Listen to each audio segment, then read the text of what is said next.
Hey YouTubers, it's Jordan again. As many of you know, I collect fans. Or if you don't know, I collect fans. Vintage fans from the 30s, 40s, and 50s, all the way up into the 70s actually, before they just started to go to plastic blades. This video is showing why I collect these things. Number one, they look cool. It just has a presence about it that's really nifty looking. But more so than that is the build quality. This was a medium-priced 15-inch oscillating fan from General Electric, 2-speed motor, early 1960s. It's being serviced for probably the first time in its life. And I just wanted to show you how well this thing is made. And so the first thing you notice is the motor is way at the back. Way at the back. And in front of it's the oscillator mechanism. Now in most things of today it's the exact opposite. The fan is on the directly in front of the motor and the oscillator's in the back. Now the next thing you notice, this thing has a journaled bearing, front and back. There's the reservoir there that I've just filled with oil.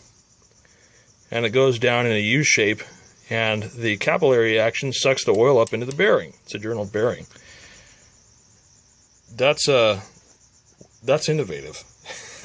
It's not a cheap insert bearing. It's one that you continuously lubricate with a reservoir of oil. Likewise, the back here. I don't know if you can see it. I might have to pull out the oscillator mechanism. But the other one is back here. And there's the reservoir there that I just filled. Now, it's also true that they do use nylon gears, but the nylon isn't chewed up, all the teeth are still straight, they haven't gotten soft, and the grease in here was still soft. I augmented it a little bit with some ceramic grease, but otherwise, it's fine. Just get that back in there.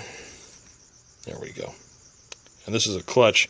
You turn clockwise to lock it into oscillator mode and counterclockwise to unlock it. Next, look at the motor assembly. There is a fan attached to the motor shaft, which keeps the windings cool. Also, the type of plastic used to house the windings is actually pretty good. It's not brittle, it's still very flexible, even after 50 years. And the shop owner that I bought this from said that it was in constant use for probably a good 5 or 6 years straight. And he said he'd never taken it apart, so I assume it had never been serviced. Heavy metal blades. And General Electric, I don't know if other manufacturers do this, but General Electric uses a rubber isolator to isolate the fan blades from the motor shaft to keep it nice and quiet. I don't know if anybody else does that, but it's significant. And I just love the way these things are made, because unlike the stuff you buy at Wally World and things that lasts you maybe 3 or 4 months before it needs attention or motor starts getting noisy, these things have lasted half a century or more. And they just keep going. If you look at some of the older Westinghouse and the Emerson ones with the brass bushings that have the journal bearings, they're almost, 70, 80, 90 years old or more, and they're still going. So, next time you see one of these, obviously plug it in and make sure it works, assuming the cords aren't frayed, but pick one up. Because if you take care of them, they'll probably outlive you. They're great performers. Yeah, they use a little more energy than the new fans do because they have heavier materials and it takes more energy to drive them. But they are the superior cooling device. And let's face it, it just looks cool.